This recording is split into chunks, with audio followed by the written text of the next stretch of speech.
Hola, mis amigos and amigas, but I guess that's assumed in amigos.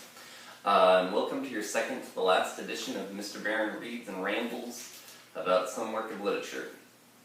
So we are on parts 7 and 8 of Crossing Brooklyn Ferry. I skipped over something on part, is it 2 or 3? Part 3. So Whitman has been arguing that just because he lived 164 years ago, that in the year 2020 we can see the world through his eyes because we're all united by something larger. We're all part of a larger whole. The part that I really like in part 3 is he says, just as you are refreshed by the gladness of the river and the bright flow, I was refreshed. That's line, I think it looks like 23. So, there's something about rivers and oceans or bodies of water that give us what he calls sustenance, like a spiritual sustenance. That's the reason property values next to rivers and oceans are high. There's some sort of something that we get out of that. And so he says that feeling that you get, that good feeling, that refreshment, I also got that refreshment from the river. So, through parts 1 through 6, he's tried to argue, I can see the world through your eyes, you can see the world through my eyes. Even though we're separated by time and distance, we're still essentially the same because we're part of the same larger, well-joined, compact scheme.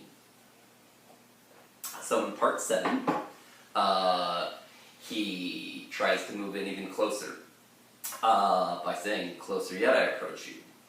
What thought you have of me now, I had as much of you. I laid in my stores in advance. So he's doing this like breaking us out of time thing. Just as you're looking back on me, I looked back on you. We're having this conversation across this 164 years. I considered long and seriously of you before you were born. And then the second section, I love this section. Who was to know what should come home to me?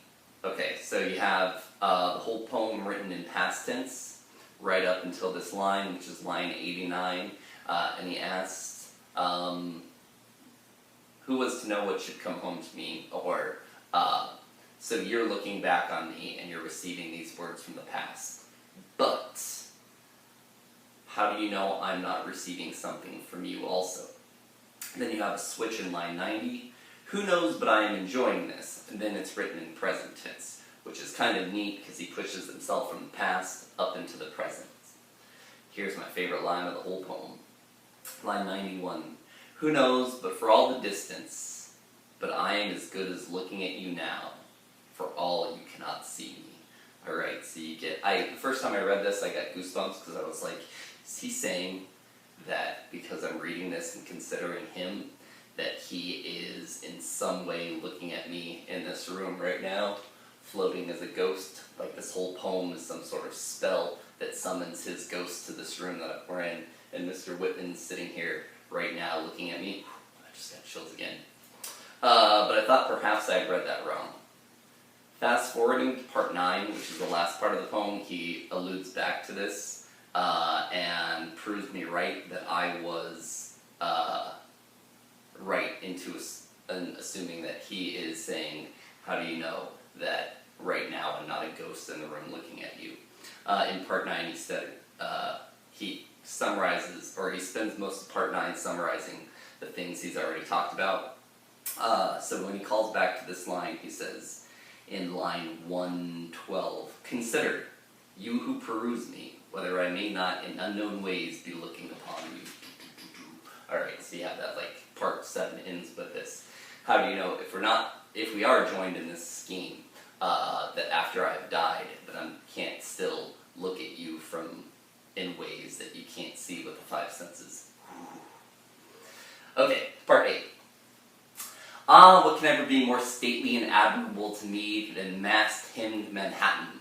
Okay, and it's an inversion of the romantic ideals that he venerates cities and technology. So Manhattan, with all these boats, sailboats and steamboats around it, he says there is nothing more beautiful than this city, which is uncommon for the Romantics because they're usually like get out to nature let nature be your teacher. But you have this mixture of human civilization with nature here. River and sunset and scalloped edge waves of the tide. Okay, what can be more beautiful than that? So you have the city, and then you have nature. The seagulls oscillating their bodies, the hayboat in the twilight, and the belated lighter. So he's already calling back to things he's mentioned before, like what's more beautiful than the city, and all the natural things that both you can see in the year 2020, and that I can see in 1856. What gods can exceed these that clasp me by my hand, and with voices I love call me promptly and loudly by my nice name as I approach. So this is a callback to the line before, but in this line, 95, he venerates humans, and he says that they are not humans, they are gods. So what gods are better than these that surround me? So it gives humans this divine quality. If we're all part of this larger thing, then we're all part of God, and us as individuals are little pieces of gods that walk around. And we get to feel that when we behold these things that he's mentioned, like the sunsets, looking at Manhattan. The joy we get is part of being that godly thing. Line 96. What is more subtle than this, which ties me to the woman or man that looks in my face? I also love this line too, because he's saying, we're physical beings, you are a physical being, I'm a physical being, but when we're face to face and we're talking, we don't think like, this is a lump of flesh I'm talking to, and I'm just talking at this face, or this lump of flesh with some bones in it and organs. He says there's something subtle that ties us together. So when we look at each other and we speak face to face, I really like this because we can relate to this. Like, you don't feel like you're talking to a piece of flesh. You feel like there's something more there, that like when you're having a conversation, there's a tie. And he calls it subtle something, or a force that binds us together. So he uses that like, what did he say? Impalpable sustenance. There's this impalpable bond that we have, or like this spiritual mingling that ties me to the woman or man who's speaking face to face. So like, we're not talking just two faces blah blah blah at each other. There's some sort of connection or uncovering of those like ties, invisible ties that bind us together. So I'll read that line again, 96. What is more subtle than this, which ties me to the woman or man that looks in my face, which fuses me into you now and pours my meaning into you? So he's saying that same thing that you get when you talk to somebody and you feel like you have that connection, like your words are uncovering hidden ties.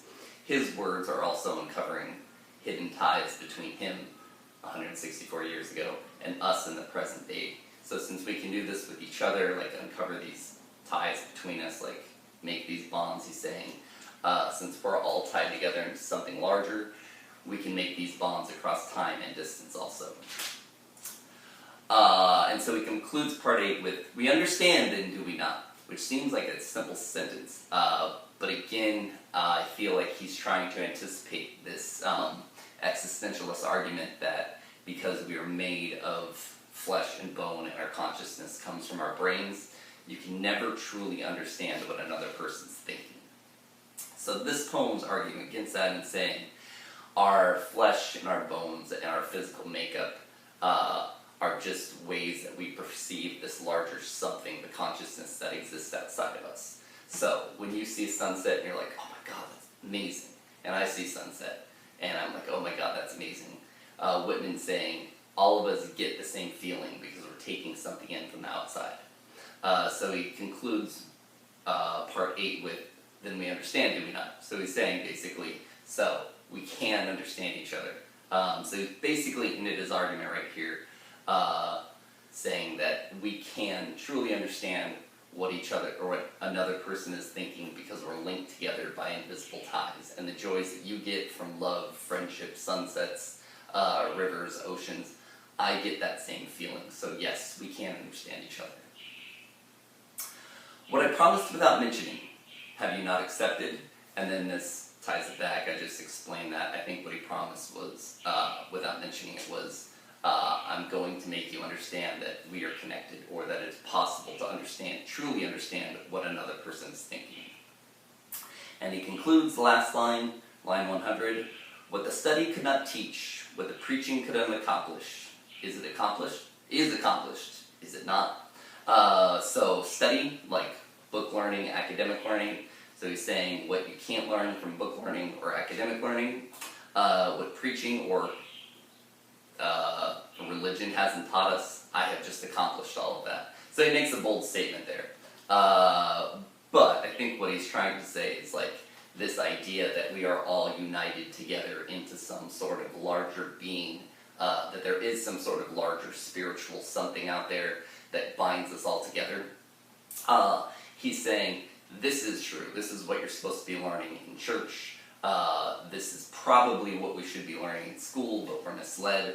But just that or contemplate this idea that people are continually drawn to the same stimulus, like rivers and sunsets and love and friendship. And there's a reason we're drawn to that. It's because the universe or something larger wants us, or rewards us when we're drawn to that, or when we're given these things. So we're all combined into something larger. There's some larger spiritual something out there that binds us together. And that's what he feels like he's accomplished here at the end of part 8. Part 9, we'll add a little something to this, summarize it, lots of exclamation marks, lots of celebration, but we'll cross that road when we get to it. Terrible at these goodbye things. So I will see you next time, and then I will say goodbye forever for 12th grade year.